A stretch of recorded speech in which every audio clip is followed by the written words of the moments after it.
La révélation du Sinaï. Tout le monde en parle, mais personne ne sait réellement de quoi il s'agit.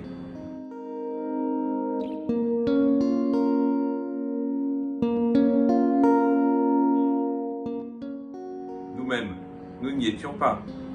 Alors on s'appuie sur l'enseignement de nos maîtres, qui nous disent que cette révélation du Sinaï, ce don de la Torah qui a changé notre destin et par là même le destin de toute l'humanité, s'est effectué le 3e mois de la sortie des enfants d'Israël d'Égypte.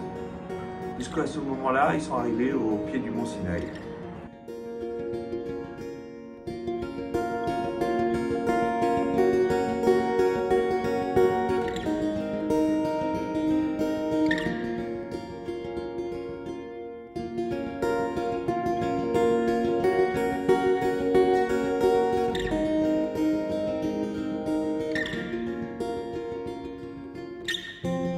La Gemara dans Shabbat, en 88a, nous dit la chose suivante. Darash Aou Galilaa, allé de Rav Hizda. Ce Galiléen a donné cette interprétation devant Rav Hizda. Beri Rachamana Dayim Urian Klitaï. Béni soit l'Éternel qui nous a donné une Torah, une lumière triplée. Triplée parce que, comme le dit Rashi, il y a la Torah, évidemment, les Nevi'im, les prophètes, les Ktuvim, les hagiographes. Les Am Klitaï, un peuple qui lui-même est composé de 3 catégories, les Kohanim, les Lévi'im et les Israélim. Et puis Alidé Tiltaï, Moshe, qui est le 3e enfant de Amram et Yocheved, puisqu'avant il y a eu Aaron et Myriam.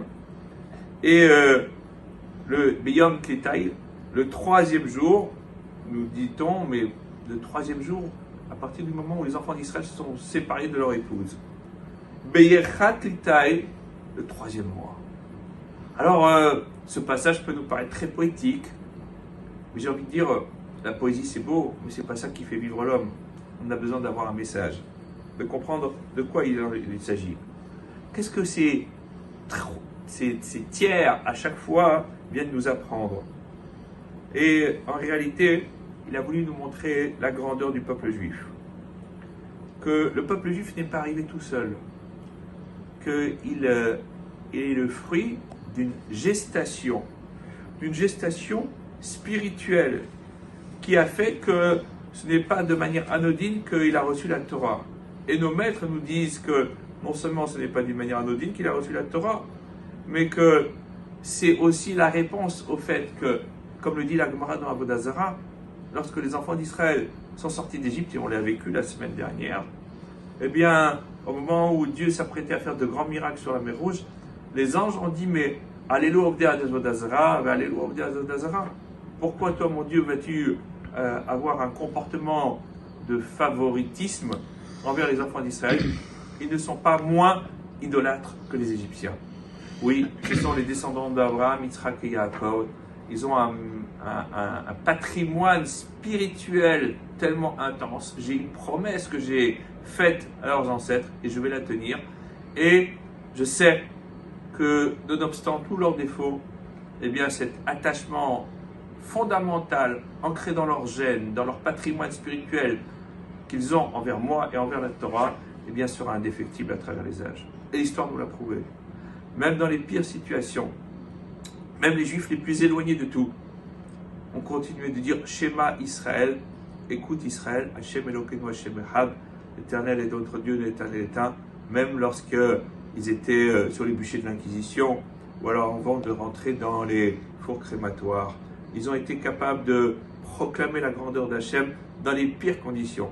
Et ils sont aussi capables de proclamer la grandeur d'Hachem dans les conditions les plus favorables et les plus nobles qui soient.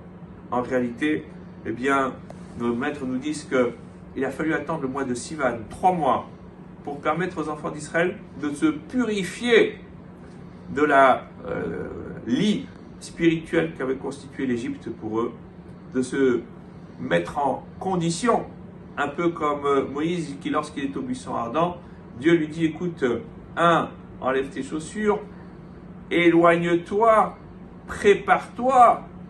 On n'arrive pas comme ça pour recevoir la Torah. On ne reçoit pas la Torah comme on se jette dans une piscine on reçoit la Torah Be'ema, Be'ira, Be'ahava, par crainte, par tremblement, par amour aussi de l'Éternel.